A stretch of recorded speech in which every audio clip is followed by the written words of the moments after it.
Valve, aka Steam, is apparently being sued for essentially having a monopoly over gaming and putting out unfair pricing for games. Now, if you've played Steam for a while, you know that this is basically untrue. They put a lot of discounts on games, they give creators a lot of chances to make their games well, and they basically are the ultimate SWAT team for the internet when it comes to getting your account back. That's why there's so many memes about it, that they're going to come and kick down your door and be SEAL Team 6 if you steal someone's account. And a big thing with this is it made Steam a very beloved place. It made it a very safe platform, not only for creators to put their games on, but it also made it a very easy platform for creators to put their games on, and an easy platform for people to access on a day-to-day basis, making it where it might seem like they have a monopoly, but in reality, they don't. And if you've ever played a game online, you probably know this too, that there's other people out there. I mean, we have Microsoft, we have PS, we have Battle.net, Nintendo. You want to talk about a monopoly on games, Nintendo is the king of that. But you don't really see anybody else complaining about those platforms, right? It's always Steam that ends up taking the bullet or basically having to fight these legal battles because people get salty that Steam has rules and Steam doesn't want the rules to just be spit on. And a big part of this rule, if you don't know, when you release a game on Steam, is they give you a certain amount of time to fully release the game. So if you put the game in beta, or you're putting the game, let's say, in a game test, or a game preview, or an alpha, or whatever it is, they are going to give you a short amount of time to get it to that point. And they usually have you say how much time you're also going to need. A big game that you might know recently that did this was Megabonk. The creator even talked about this on his own, where he talked about how, yes, he released his game on Steam and it went crazy. I mean, Megabonk is a great game. It's so much fun. If you haven't played it, definitely recommend going and trying it. But that doesn't change the fact that when it originally released, it was an unfinished game. And they give you a time limit from the time that you basically post that on Steam to get it out, right? And that's one way that Steam holds their creators accountable, and they make sure that the pricings are fair. But I'm also certain that if you've been playing video games for a while, you know there is some class act slop out there. There are some things that you probably shouldn't even be touching with a 10-foot pole. There is some things that will come across your feed and you're like, there is physically no way I can believe anybody plays this ever in my entire life. And Steam is a ground for that as well. I will say, Steam has its fair share of just slop games, like games that you should never touch in your entire life. If you don't have filters on or something like that and you look at new releases, I'm sure you know what I'm talking about. Most trending new releases gets a little bit diabolical. But you know what Steam is really good at? Outside of its customer service and, allowing people to basically just release whatever they want on their platform, they are really, really good at discounting their games and making their overall users happy. Now, I can't talk about the behind the scenes too much from a creator standpoint outside of the base things that we just talked about, but as a person who has used Steam for a very long time, I can say to say they have a monopoly or to say that they have unfair gaming prices is kind of crazy to me, especially when you will have an $80 game go down to $1 for a summer sale. Or if you check every single week, you search by price zero and then it's like special offers, I believe, you will find some pretty cool free games. Now, sometimes is there just something where you're like, all right, well, kind of cool that I got nothing? Yeah, 100%.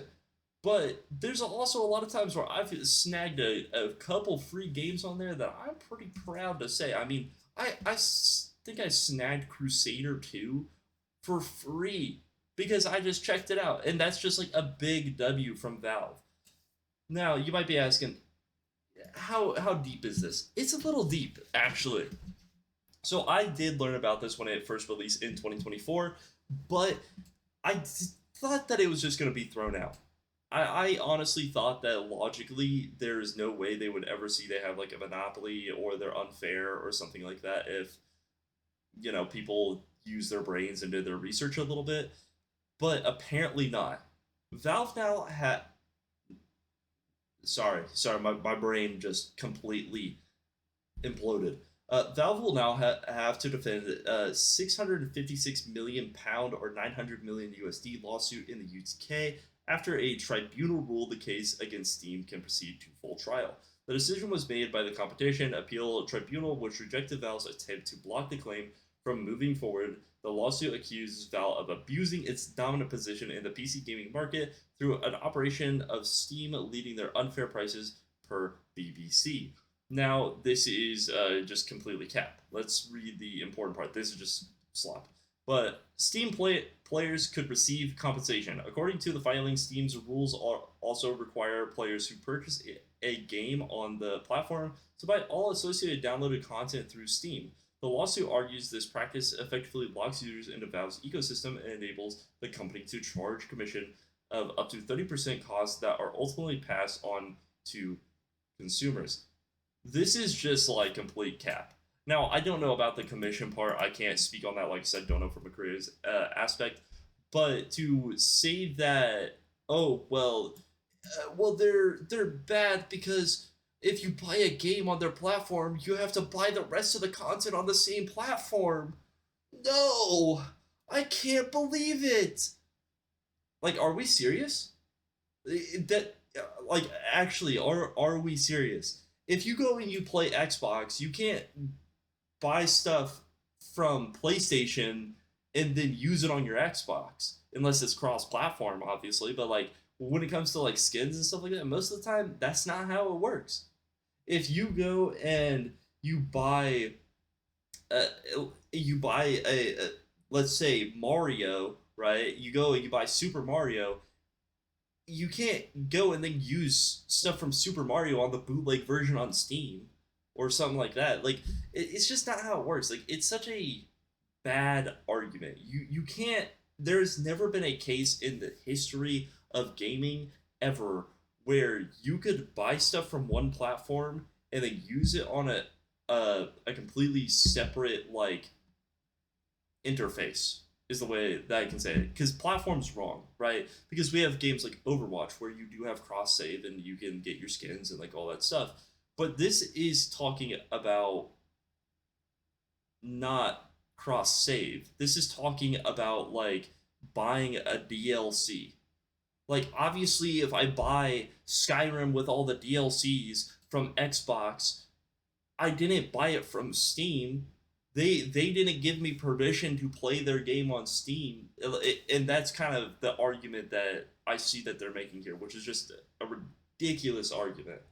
The collective action covers UK customers who have bought games or add-on content on Steam, other PC platforms since 2018. If successful, the case could result in compensation being paid to affected users. The action is being supported by law firm Milberg London LLP. Basically, just saying if you want to sign up for it, you can. Which if you want to, go ahead. Like it's also just a part of it. But yeah, it's just nuts to me. Like Steam is easily probably one of the best supporting companies to user base to ever exist in the gaming space. And you will always have that one set of people who are like, but I can't play my Skyrim DLC that I bought. No! I know I switched from a Nintendo Switch, but that shouldn't change anything. Really? Like, are we serious? And it's the same thing even if there's other platforms on Steam, right? Because Steam actually has cross save with a lot of stuff. I mean, Diablo, Overwatch. I mean, Diablo, Overwatch, Call of Duty has a lot of cross save. Like, there's a lot of games with cross save. So that argument's also kind of invalid. It's just literally saying, yeah, you have to rebuy your DLCs because legally they have to sell you the content so that way you can play the content. Like I don't know, man. It's crazy. But yeah, let me know what your guys' favorite game is right now. Leave it in the comments below. Besides that, have a wonderful night, everybody.